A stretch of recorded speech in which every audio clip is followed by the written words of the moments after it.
You're the one whose brain never stops working. Except when it needs to start. The to-do list is right there. Dishes, emails, laundry, call the dentist. None of it is hard. You know that. But your hand won't move, and your feet won't either. Not because you're lazy, not because you don't care. Because every task is connected to 6 decisions, and every decision splits into a dozen outcomes, and your brain is trying to solve all of them before your body has permission to move. And so you sit there, staring at a list of simple things that your mind has turned into a wall. You've been here before, enough times to know that pushing harder doesn't work. It just makes the wall thicker. But people who live behind this wall have figured out something about it. Not how to break through, how to find the thinnest part. Forget the list for a second. Grab a blank piece of paper. Write down one thing, not the most important thing, the one your body can actually do right now. Something as simple as have breakfast. That's it. Do it. Tick it off. That tick isn't small. That's your brain registering. Something moved. Something is possible. That's the first crack in the wall. But some days even that feels like too much. You're standing in the kitchen, and the choice between 2 things, what to eat, which email to open first, locks your whole system.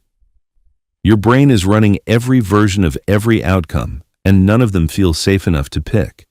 You can feel it in your body, shoulders up near your ears, jaw tight. You haven't taken a full breath in 20 minutes. Here's what that wall doesn't want you to know. The choice doesn't have to be right. It just has to be made. 15 minutes of bad work beats 0 minutes of anything. Not because bad work is good, but because movement breaks the lock.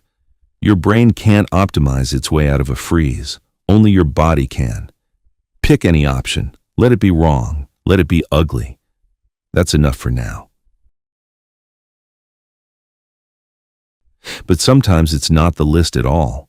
Sometimes your brain gets stuck on something else entirely. A conversation you can't stop replaying, a decision you keep turning over, a thing you said that you can't undo.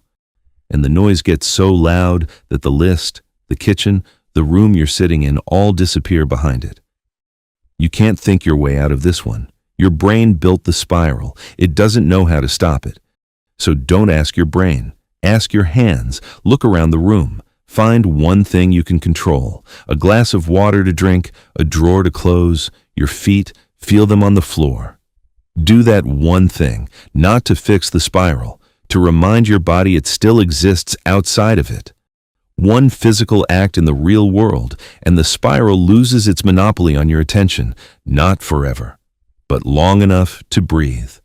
And from the breath, the next thing becomes possible. And here's the thing underneath all of it.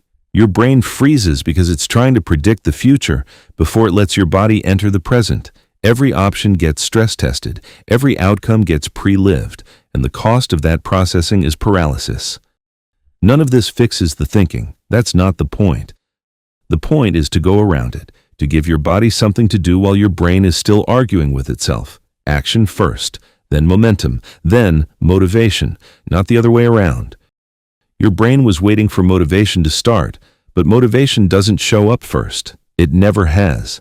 Motivation is watching from the door, waiting to see if you'll move without it, and the moment you do, even badly, even barely, it walks in like it was there the whole time.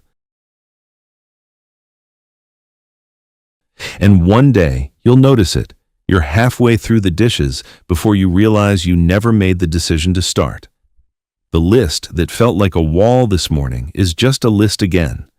Not because you pushed harder, because you found the thinnest part and walked through. You're still looking at the list. It's still sitting there. The wall is still there too. But it's different now. Because now you know something that you didn't 10 minutes ago. It was never as thick as your brain made it feel. It never was.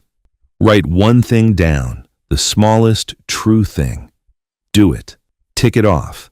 That's the first crack.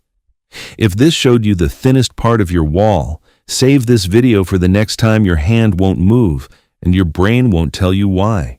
Send it to someone who's been staring at a simple list, wondering why their body won't start. They don't need the whole wall to come down. They just need to find the thinnest part and make the first crack.